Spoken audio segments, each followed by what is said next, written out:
Merhaba, hoş geldin. Şimdi iki noktayı analiz etmeni kısaca rica ediyorum. Birincisi burada Rojava Şam arasındaki anlaşmayı konuşuyoruz. Epeyce tabii konuştuk, konuşmaya da devam edeceğiz ama Türkiye'nin pozisyonunu biraz konuşmakta fayda var.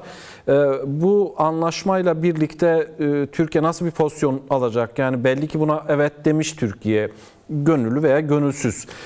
Burada Türkiye'nin pozisyonda bundan sonrası için nasıl bir değişiklik bekliyorsun? Türkiye ne yapacak? Niye? Çünkü sürekli bu süreç meselesi gündeme geldiğinde, konuşulduğunda gelip Rojava'ya takılıyordu, SDG'ye takılıyordu. Efendim silah bırakın ya da işte entegre olun, ondan sonra yolumuza devam edelim diyordu. Şimdi Türkiye'nin gerekçeleri ortadan kalktığına göre, Türkiye bunu onayladığına göre bundan sonrası için Rojava politikası, Türkiye'nin Suriye politikası nasıl değişecek? Yani ya da resmi olarak bunu yapıp aslında sahada başka bir şey mi yapacak? Şimdi öyle günlerden geçiyoruz ki bir gün çok uzun. Yani Evet. 2 gün önce ne konuşuyorduk, bugün ne konuşuyoruz? Yani bunun bir bütün olarak baktığımızda bir gün içerisinde gelişmeler, meydana gelen gelişmeler hakikaten pek çok dönemde belki bir yıla, belki birkaç yıla sığabilecek nitelikte gelişmeler oluyor.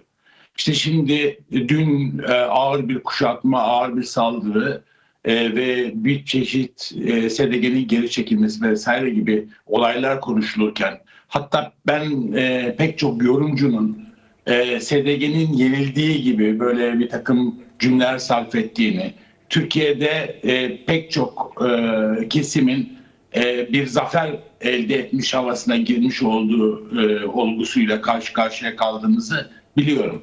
Şimdi bugün gelinen nokta ise çok daha farklı bir aşama ifade ediyor. Ve bugün gelinen noktanın da yarın ne olacağını açıkça söylemek gerekirse bugünden tam olarak kestirmek pek mümkün değil. Şimdi evet, bir anlaşma yapıldı ama daha önce de anlaşmalar yapılmıştı. Toplantı yapıldı, daha önce de toplantılar yapılmıştı. Ve bu anlamda özellikle Suriye Demokratik Güçlerinin temsilcilerinin, İlham Ahmet'in, Mazlum Abdi'nin yapmış olduğu uyarılar çok yerinde diye düşünüyorum. Yani her şey bitmiş değil, belki de her şey yeni başlıyor. Bu anlamda da Türkiye'nin pozisyonunu değerlendirmek için de çok son derece erken diye düşünüyorum. Şimdi bu anlaşmanın özü Türkiye'nin talep ettiği niteliklerin çok çok üzerinde. Her şeyin onu net olarak belirtmek lazım. Türkiye'nin beklentisi aslında 18 Aralık'ta Suriye Demokratik Güçlerine, HTŞ çetelerince dayatılan olgunun ta kendisiydi. Yani bireysel olarak katılım, bir çeşit eritme yöntemi, işte demokratik özelliği ezip çiğneme ve benzeri gibi. Yani Mazlum Abdi'nin elinin tersiyle itmiş olduğu bu anlaşma esas itibariyle Türkiye'nin şekillendirmeye çalıştığı anlaşmaydı. Anlaşılan o ki masada da benzer girişimler olmuş HTŞ tarafından. Mesela ana dil meselesinde Türkiye'deki gibi işte haftada 2 saat işte ne olsun seçmeli olsun, gönüllü olsun gibi Kürtçe eğitimden bahsediyorlar ki bunu da reddediyor SDG yöneticileri masada ve bir anlamda Kürtçe eğitimin gerçekleştirilmesi konusunu kabul ettiriyorlar. Yani şunu söylemeye çalışıyorum. Türkiye'nin pozisyonunun ne olduğu, ne olacağı meselesi aslında biraz zaman içerisinde sahada anlaşılacak. Ben İlham Ahmet'in mesela basın toplantısında zannedersem söylediği, çünkü bir iki yerde konuştu. Bu konuşmaların çoğunu okudum. Ve söylediği Türkiye'deki müzakereleri desteklediğini söylüyor mesela İlham Ahmet.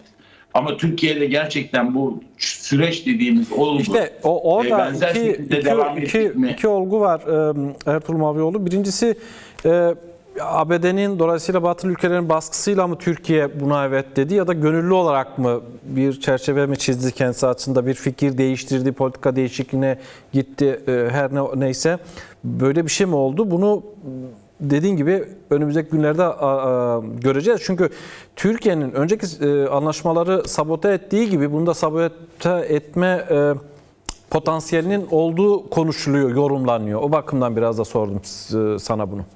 Yok, o tamamen haklısın o konuda. Yani Türkiye'nin sabote etme potansiyeli her zaman mevcut.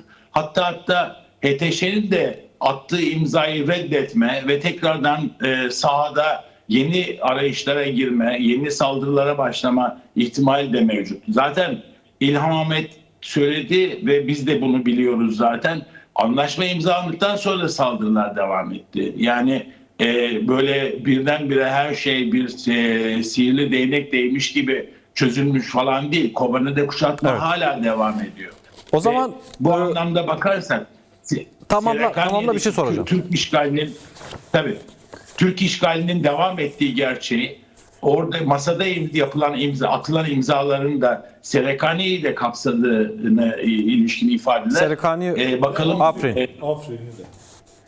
Evet, Afrin'den Türk devletinin çekildiği söyleniyor. Zaten orada çetelere teslim etmişti. Ama bütün olarak baktığımızda Türkiye'nin hala bir takım roller oynamaya, SDG'nin şu anda masada elde etmiş olduğu kazanımları tekrardan yok etme yönelik hamleler gerçekleştirme ihtimalinin hep gündemde olduğunu bilmek lazım. O yüzden SDG temsilcileri sürekli seferberlik halinin devam etmesini istiyorlar. Ve bu anlamda İlham Ahmet'in dediği gibi şu ana kadar ne yapıyorsanız bundan sonra yapmaya devam edin şeklinde Kürt halkına ve dostlarına yapmış olduğu çağrı bence önem taşıyor. İşte bu bakımdan düşündüğümüzde bu sürecin çok kaygan bir süreç olduğunu hiç unutmamak lazım. İşi sıkı tutmak lazım. O seferberlik halini hakikaten uzunca bir süredir ilk defa çok önemli bir gelişme oldu. Hani her şerde bir hayır vardır derler ya. Kürt Ulusal Birliği'nin sahada bir araya gelmesi bence bu sürecin en büyük kazanımı. Bundan sonra bir araya gelmiş Kürt halkını Irak'ta, Suriye'de, İran'da, Türkiye'de her yerde bir araya gelmiş Kürt halkı ve dostlarının da önünde hiç kimse duramaz aslına bakarsanız. Yani Rojava'daki silahlı halkın karşısında bu çetelerin dayanıklı bir mücadele sürdürmesi pek mümkün de görünmüyordu. Yani bir de tabii